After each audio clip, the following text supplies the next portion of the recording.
कंचन के पास चलते हैं। रैपिडो ने फूड डिलीवरी बिजनेस में एंट्री का ऐलान किया, जहां जोमेटो और स्विगी पहले से फूड डिलीवरी बिजनेस में है।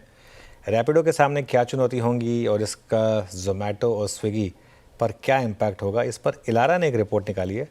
कंचन के पास चलते हैं और समझते हैं उस रिपोर्ट में क्या लिखा है। कंचन, गुड आफ्टरनून, बताइए। जी, गुड आफ्टरनून। जैसे कि आप हेडर में ही देख रहे हैं कि क्विक कॉमर्स की अटकेगी डिलीवरी, तो डेफिनेटली ऐसा ही कुछ समझ में आ रहा है रिपोर्ट के जितने भी हाईलाइट पॉइंट है उसको पढ़ के, कि यहाँ पे जो आगे की ग्रोथ है वो हमें कहीं ना कहीं अटकती हुई दिखाई दे रही है। सबसे पहले मैं बात कर लेती हूँ रैपिडो के बारे में। देखिए, रैपिडो के कोई भी फूड डिलीवरी के लिए कोई भी डेडिकेटेड फ्लीट नहीं है। बेसिकली जो ये थर्ड पार्टी लॉजिस्टिक है उसके ऊपर ज़्यादा डिपेंड करते हैं, जिसके कारण डिलीवरी की क्वालिटी पे इनका कंप्लीटली कंट्रोल नहीं है और ये इम्पैक्ट रैपिडो को आता हुआ दिखाई दे सकता है इन फ्यूचर भी। साथ ही साथ इनका कमीशन बिजनेस अगर हम समझे तो वो भी कहीं ना कहीं लोअर साइड में बना हुआ है।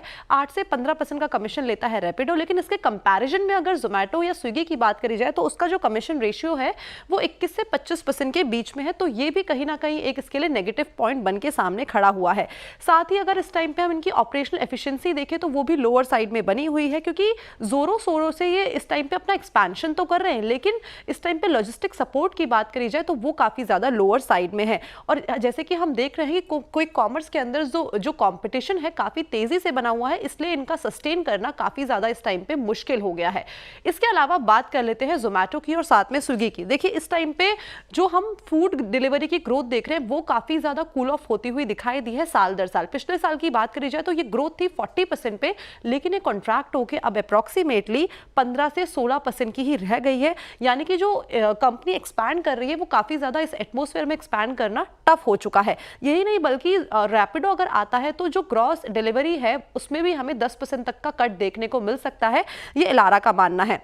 चेन रेस्टोरेंट्स की बात करी जाए तो वहाँ पे भी कहीं ना कहीं इस टाइम पे ये समझ में आ रहा है कि जो सैचुरेशन का पीरियड है वो कहीं हद तक आ चुका है। साथ में जो एवरेज ऑर्डर वैल्यू है वो भी हमें लोअर साइड में जाती हुई दिखाई दे रही है। हमने देखा था रिसेंटली कि जोमेटो ने अपने एड्स में काफ़ी ज़्यादा स्पेंडिंग करी थी। अगर नंबर्स की अकॉर्डिंगली बात करी जाए तो करीब करीब जोमेटो की तरफ से $400 मिलियन की एड स्पेंडिंग होती हुई दिखाई दी थी, जिसने कंपनी की जो प्रॉफिटेबिलिटी है उसमें काफ़ी बड़ा डेंट दिया है। साथ में जो 30 मिनट्स का डिलीवरी प्रॉमिस करते हैं, राइडर का इंसेंटिव अभी रिसेंटली हमने देखा है कि और बढ़ा दिया गया है। और यही नहीं बल्कि जो लॉजिस्टिक का इन्फ्लेशन है वो कंपनी के जो मार्जिन्स है उसको काफी ज्यादा कॉन्ट्रैक्ट करता हुआ नजर आया है। और इस टाइम पे जिस पूरा का पूरा कंपटीशन जो हमें क्विक कॉमर्स के अंदर देखने को मिल रहा है वो काफी ज्यादा इस टाइम पे टेंस्ड हो गया। यही नहीं बल्कि ये तो प्रॉब्लम्स हैं कि कंपनी वाइज क्या प्रॉब्लम है, इसके अलावा काफी सारे अदर चैलेंजेस भी है क्विक कॉमर्स जो आजकल फेस कर रहे हैं। देखिए, रिसेंटली हमने देखा था कि एफडीए ने ब्लिंकिट का जो स्टोर है पुणे में उसको शट डाउन कर दिया है, बिकॉज वहां पे जो फसाए के नॉर्म है वो वायलेट होते हुए दिखाई दिए हैं। इसके अलावा जेप्टो के जो स्टोर्स है वहां पे भी हमें एक क्लोजर आता हुआ दिखाई दिया था। क्वालिटी कंट्रोल जो है वो मिसिंग साइड पे है। जो डार्क पैटर्न्स है स्पेशली ऑन प्राइसिंग वो काफी ज्यादा अनस्टेबल है। कंपटीशन बहुत बढ़ रहा है, एक्सपेंशन बहुत ज्यादा हो रहा है, जिसकी वजह से जो क्वालिटी है वो कहीं ना कहीं इंपैक्ट होती हुई दिखाई दे रही है। और अभी हमने जेप्टो की बात कर ले तो जेप्टो का जो आईपीओ है वो भी हमने कहीं ना कहीं डेफर होते हुए दिखाई दिया है। तो अब चारों ही की बात करें, चाहे रैपिडो हो, जेप्टो हो, ब्लिंकिट हो या फिर स्विगी हो, यहाँ पे एक डेंट तो है। ओके, शुक्रिया कंचन तमाम जानकारी के लिए। कल भी इनफैक्ट हम डिस्कस कर रहे थे, लगातार आप देखिए इटर्नल स्विगी में आज भी गिरावट देखने को मिल रही है। कल भी ये गिरकर ही कारोबार कर रहा था। कंपटीशन का हीट तो ये पूरा स्पेस ही झेल रहा है।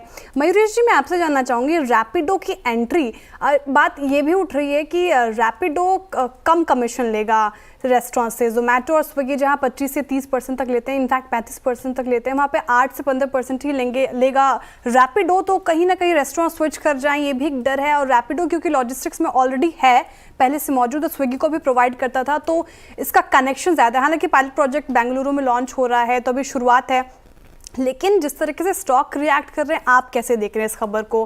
कंपटीशन तो है नो डाउट, पर आपकी एनालिसिस क्या कहती है? नहीं श्रेया जी, तो जैसे कंचन ने कहा, just 2-3 pointers on top of that. एक, आई थिंक जो एक नेशन वाइड अप्रोच होता है डार्क स्टोर्स का, डिलीवरी सेंटर्स का, सर्विस बॉयज का, इसमें समय लगता है बिल्टअप करने के लिए। और ये सारे पायलट प्रोजेक्ट्स जो होते हैं ये नेशन वाइड पहले ग्रो होंगे कि नहीं, ये देखना लाजमी होगा। ऑब्वियसली आई थिंक जो बड़े कॉम्पिटिटर्स है जैसे जियो मार्ट हुआ या अमेजोन हुआ, उनमें बहुत टाइम है, कॉस्ट के एक एडवांटेज है उनके पास, और इसलिए ये दो प्लेयर्स क्या करके आते हैं ये वो देखना बहुत लाजमी है।